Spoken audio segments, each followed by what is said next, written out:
Media के पत्रकार बंधुओं का हार्दिक अभिनंदन है, स्वागत है। हमारे इस पत्रवार्ता में विशेष तौर पे हमारे भारतीय जनता पार्टी के प्रदेश के महामंत्री और हमारे नाम के अध्यक्ष आदरणीय श्री संजय श्रीवास्तव जी, हमारे माइनिंग कॉर्पोरेशन के हमारे अध्यक्ष आदरणीय श्री सौरभ सिंह जी, हमारे मीडिया विभाग के प्रमुख आदरणीय श्री अमित चिमनानी जी, हमारे सोशल मीडिया के प्रमुख सुमेश पांडे जी और हमारे माननीय मुख्यमंत्री जी के मीडिया के सलाहकार भाई पंकज झा जी, आलोक जी। जैसा कि आप लोगों ने पीपीटी के माध्यम से यहाँ पूरा प्रेजेंटेशन देखा, कांग्रेस तो ये सोच के रखी थी कि छत्तीसगढ़ में केवल वो राज करके इस छत्तीसगढ़ को बेचने के लिए जिस तरीके से उसने हथकंडे अपनाए थे, ये हथकंडे लोगों तक नहीं जा पाएंगे। लेकिन आप लोगों ने पीपीटी के माध्यम से देखा कि किस तरीके से भूपेश बघेल ने छत्तीसगढ़ की जनता को कल भी गुमराह किया था और आज भी गुमराह कर रही है। लेकिन कांग्रेस पार्टी का जो ये वास्तविक चेहरा है, झूठ फरेब पर जो झांसा देने की राजनीति है, ये उनका वास्तविक चेहरा आज जनता के सम्मुख में आ चुका है। जनता सब समझती है। भाइयों, भूपेश बघेल लगातार भारतीय जनता पार्टी की सरकार के ऊपर आरोप लगाते हैं, निराधार आरोप लगाते हैं, जबकि वास्तविकता जो यहां पर हम लोगों ने पीपीटी के माध्यम से बताया और उसके माध्यम से स्पष्ट हो गया कि यहां पर कांग्रेस पार्टी और भूपेश बघेल कहते कुछ है और करते कुछ है। इनका दोहरा मापदंड, इनका डबल स्टैंडर्ड जनता के सम्मुख आ चुका है। जनता सब समझ चुकी है और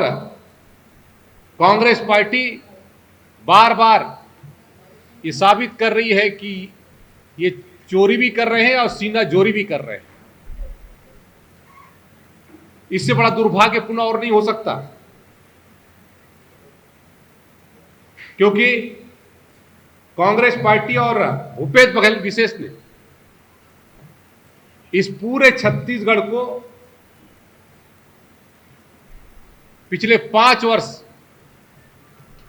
10 जनपद का चारागाह बना दिया था। और चाहे वो शराब घोटाला हो, चाहे वो कोयला घोटाला हो, चाहे वो चावल घोटाला हो, गोठान घोटाला हो, चाहे वो पीएससी का घोटाला हो, जिससे पूरे प्रदेश के संसाधनों का जिस तरीके से उसने दुरुपयोग किया, जमकर लूटने का काम किया। और आज परिणाम यह है कि उनके आधे से ज्यादा लोग अब जेल के रास्ते की ओर जा रहे हैं। और आपको याद होगा कि जब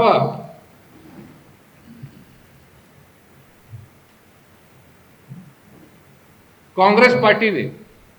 और भूपेश बघेल ने जब कोल ब्लॉक आवंटन और पेड़ कटाई को लेकर के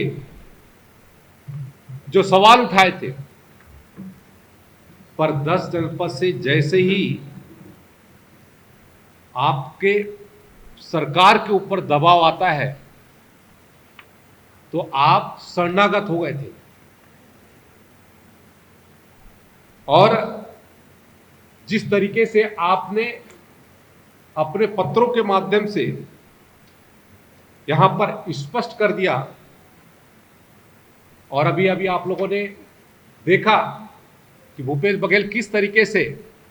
अपने बयान में कह रहे हैं कि यदि कोल ब्लॉक आवंटन के यदि नहीं होता है तो क्या छत्तीसगढ़ के लोग बिजली का कनेक्शन लेना बंद कर दें, एसी चलाना बंद कर दें। इस तरीके से उन्होंने छत्तीसगढ़ की जनता को कहा। तो मैं पूछना चाहता हूं भूपेश बघेल से, क्या आज जो आपने बयान दिया था, क्या उसके आधार पर क्या आपने अपने कांग्रेस कार्यालय राजीव भवन का क्या आपने एसी बंद कर दिया, क्या बिजली काट दी? इस बात का भी जवाब आपको देना चाहिए।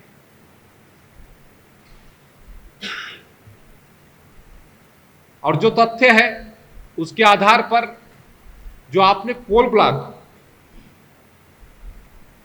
अशोक गहलोत को कहते हैं आवंटित किया था, और इससे पहले जब मनमोहन सिंह की सरकार थी, कांग्रेस पार्टी की यूपीए की सरकार थी,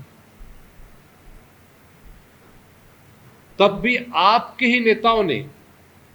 कोल ब्लॉक आवंटन करने के लिए जो रास्ता आसान किया था, यह भी आप लोग के समझ में स्पष्ट हो चुका था।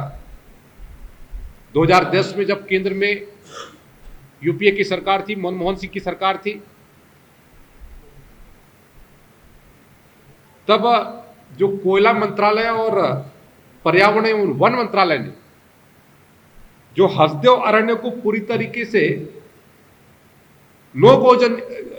जोन एरिया घोषित किया था, लेकिन उस पर भी तत्कालीन जो मंत्री रहे, पर्यावरण मंत्री जयराम रमेश, उन्होंने उस पूरे हसदेव क्षेत्र को उसको गो एरिया करके घोषित किया। मेरे पास में उसके पत्रक भी हैं, मैं आपको वो भी उपलब्ध करा दूंगा। जयराम रमेश ने जो लिखा है वो भी पूरी तरीके से सरकार का में जिस दबंगई के साथ में उन्होंने गो एरिया घोषित किया, वो इस बात का प्रत्यक्ष उदाहरण है। जो लोग आज बड़ी बड़ी बातें करते हैं जंगल को लेकर के, इनका ये वास्तविक चेहरा है। 23 जून 2011 को केंद्र में कांग्रेस की जो सरकार रही, उसने तारा परसा को ईस्ट और कांटे बेसन कोल ब्लॉक को खोलने का प्रस्ताव दिया। जब छत्तीसगढ़ और राजस्थान में कांग्रेस की सरकार थी, तब भी जो दो बड़ी खदानें हैं, गारे पेलमा सेक्टर 2 और राजस्थान में केते एक्सटेंशन ब्लॉक का ऑपरेटर भी अडानी को बनाया था।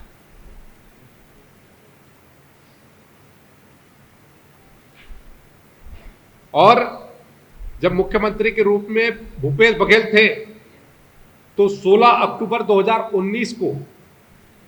राज्य सरकार ने पर्यावरण स्वीकृति के लिए सिफारिश भेजी थी। मेरे पर पूरी तारीखें उपलब्ध हैं।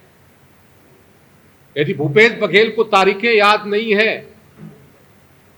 या भूपेश बघेल को यदि गजनी हो गए हैं, उनका कहते हैं स्मृति लोप हो गया है, तो मैं उनको तारीखों सहित उनका जो सिफारिश है वो भी मैं उनको उपलब्ध कराऊंगा। 31 मार्च 2021 को ओपन कास्ट गारे Pelma sector 2 mart Raigarh coalfield के लिए हुआ समझौता भी सबके सामने है। इसी क्रम में 19 अप्रैल 2022 को भूपेश बघेल जी मुख्यमंत्री रहते हुए कांग्रेस की सरकार द्वारा वन स्वीकृति स्टेज 1 और 23 जनवरी 2023 को फॉरेस्ट की जो स्वीकृति है स्टेज 2 के लिए जो सिफारिश भेजी थी, ये भी कहते हैं इसमें स्पष्ट है। महाजन को कोलफील्ड की स्वीकृति भी तत्कालीन मुख्यमंत्री भूपेश बघेल ने की संलिप्तता पूरे समाचार पत्रों में प्रकाशित हुआ, और उसका भी हम लोगों ने यहां पर आप लोगों को अवलोकन कराया। आप लोगों ने देखा और किस तरीके से 25 मार्च 2022 को भूपेश सरकार ने राजस्थान में अशोक गहलोत सरकार के रहते हुए राजस्थान को कोल माइंस आवंटित किया। अब यही कांग्रेस सरकार है, एक और तो वो कोल माइंस को आवंटित करती है, एक और नियम विरोध जा करके वो स्वीकृति देने का केंद्र में जब थे तब काम भी करती है, और जब विपक्ष में रहती है तब वो अपने हितों की पूर्ति के लिए आज राज्य में जो आर्थिक नाकेबंदी का प्रस्ताव लेकर के आती है, जो छत्तीसगढ़ के जनता के हितों के खिलाफ है, और इससे हमारे राज्य की अर्थव्यवस्था, यहाँ का व्यापार, यहाँ का रोजगार निश्चित तौर पर इसमें नुकसान पहुंचेगा। लेकिन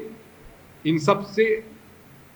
भूपेश बघेल को और कांग्रेस पार्टी को कोई सरोकार नहीं है। वो तो चाहते हैं इस आर्थिक नाकेबंदी से पूरी कानूनी व्यवस्था ठप रहे और अराजकता की स्थिति उत्पन्न हो, हिंसा की स्थिति उत्पन्न हो,